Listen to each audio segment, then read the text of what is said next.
Assalamualaikum warahmatullahi wabarakatuh. Anak-anakku sekalian, pada pertemuan kali ini kita akan membahas tentang energi alternatif, tema 6 subtema 3 kelas 3. Sebelum kita membahas pelajaran tentang energi alternatif, mari kita berdoa terlebih dahulu. Berdoa mulai. Anak-anakku sekalian, sebelum kita mengenal tentang apa saja energi alternatif, kita akan membahas tentang definisi energi alternatif. Apa energi alternatif? Energi alternatif adalah semua energi yang dapat digunakan sebagai pengganti bahan bakar yang berasal dari fosil atau yang sering kita sebut dengan bahan bakar minyak yang kita kenal dengan BBM. Kemudian, mengapa anak-anakku sekalian harus ada energi alternatif? Pencarian dan penggunaan energi alternatif tersebut sudah diusahakan manusia karena semakin menipisnya persediaan bahan bakar minyak yang kita kenal dengan BBM. Anak-anakku sekalian, adapun salah satu contoh energi alternatif diantaranya adalah energi gerak angin. Yang kedua, energi gerak air. Yang ketiga, energi panas matahari. Kemudian, anak-anakku sekalian, energi alternatif tersebut ada kelebihannya. Di antaranya, kesediaan sangat melimpah karena berada di sekitar kita. Selanjutnya, ramah terhadap lingkungan. Selanjutnya, mudah diperoleh. Ketiga energi tersebut dapat diubah menjadi energi listrik sebagai pengganti bahan bakar minyak. Dengan penemuan ini, diharapkan manusia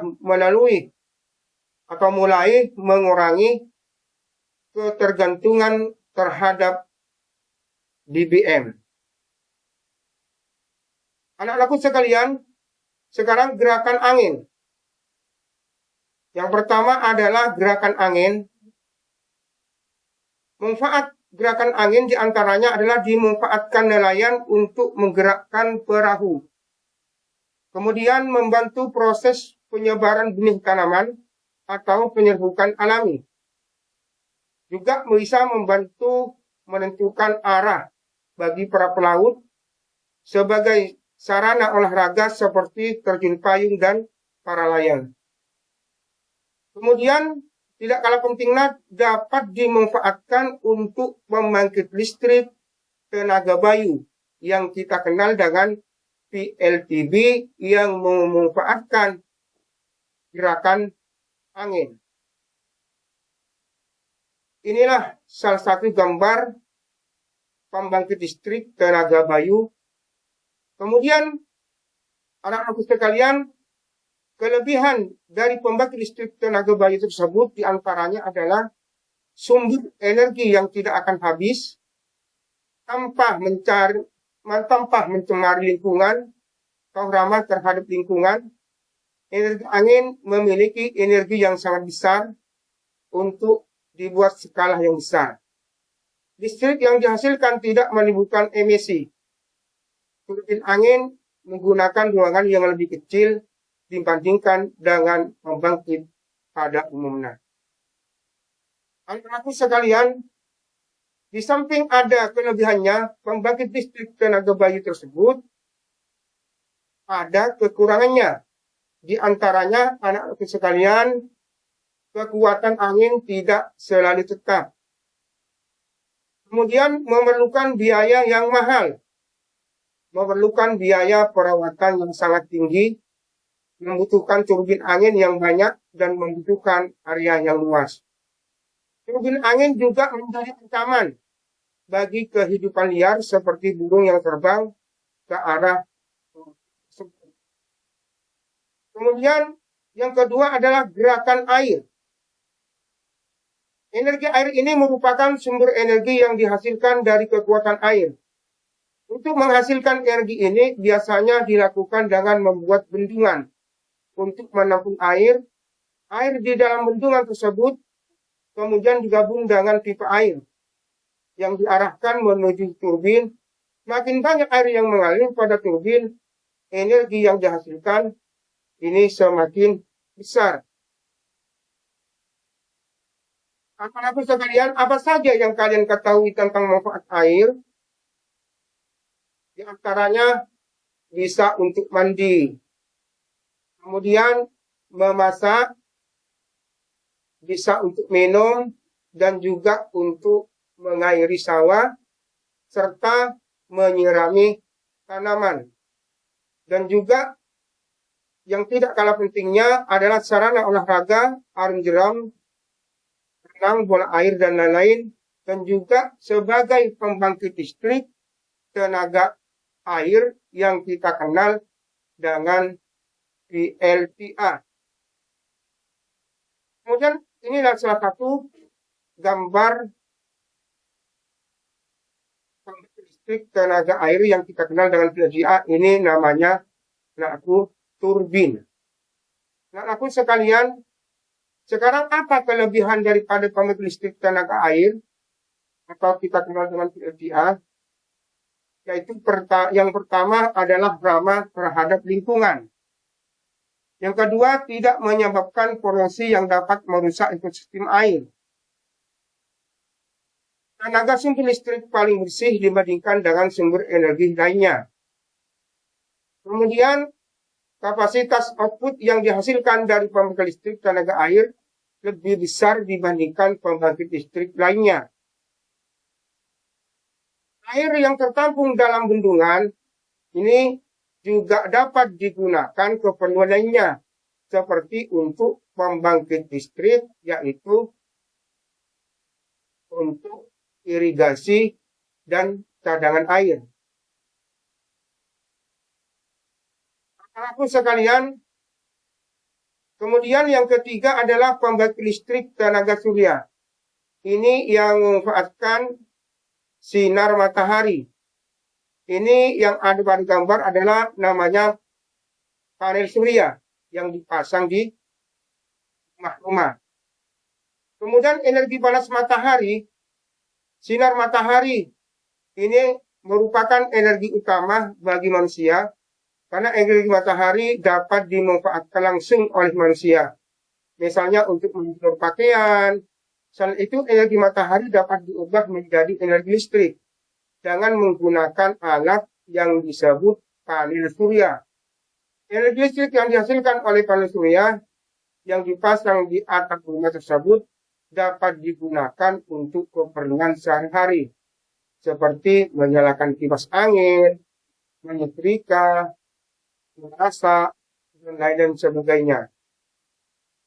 Kemudian anak-anakku sekalian, di samping ada kelebihannya, listrik tenaga listrik tersebut ada kekurangannya.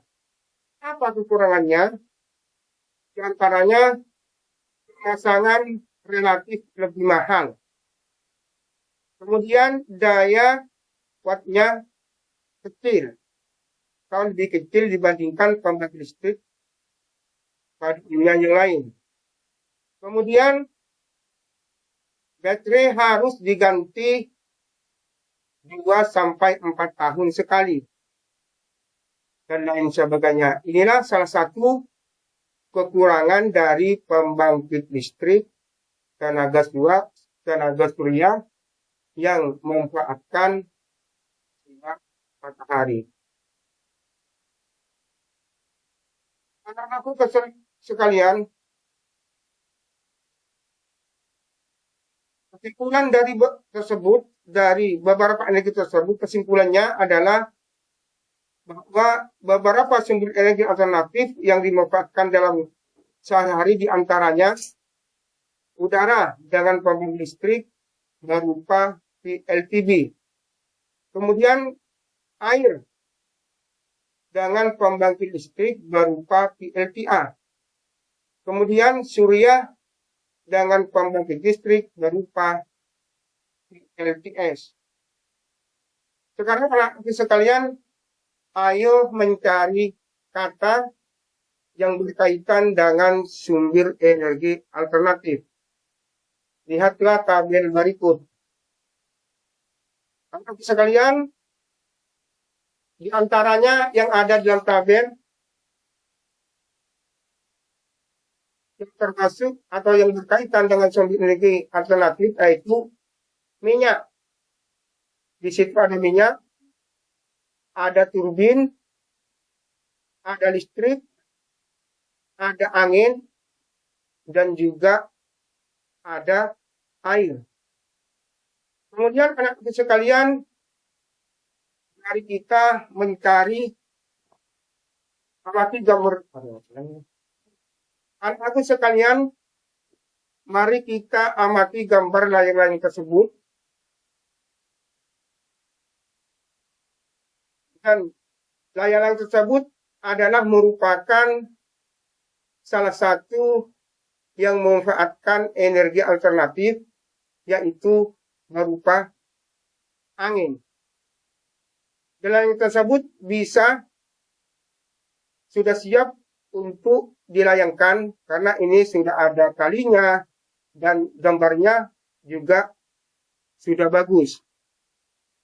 Kemudian anak-anakku sekalian, marilah menjawab pertanyaan sebagai berikut. Ini ada beberapa anak yang bermain layang dengan waktu yang tidak sama. Di antaranya Adis. Lamanya bermain layang 60 menit. Kemudian Adiba Umaira 90 menit. Alia 30 menit. Insel 30 menit. Diana 15 menit. Rifa 75 menit. Kemudian anak sekalian menjawab pertanyaannya, siapakah yang bermain layangnya yang lebih lama? Tadi sudah dijelaskan. Kemudian pertanyaan yang kedua, siapakah yang bermain layang-layang yang paling cepat? Pertanyaan yang ketiga, urutan dari yang paling lama bermain layang-layang. Demikianlah anakku sekalian, pertemuan pada kali ini tentang energi alternatif. Tetap semangat dan jaga kesehatan. Sebelum Pak Guru akhiri pertemuan kali ini, mari kita berdoa bersama-sama dengan membacakan doa kafaratul majelis.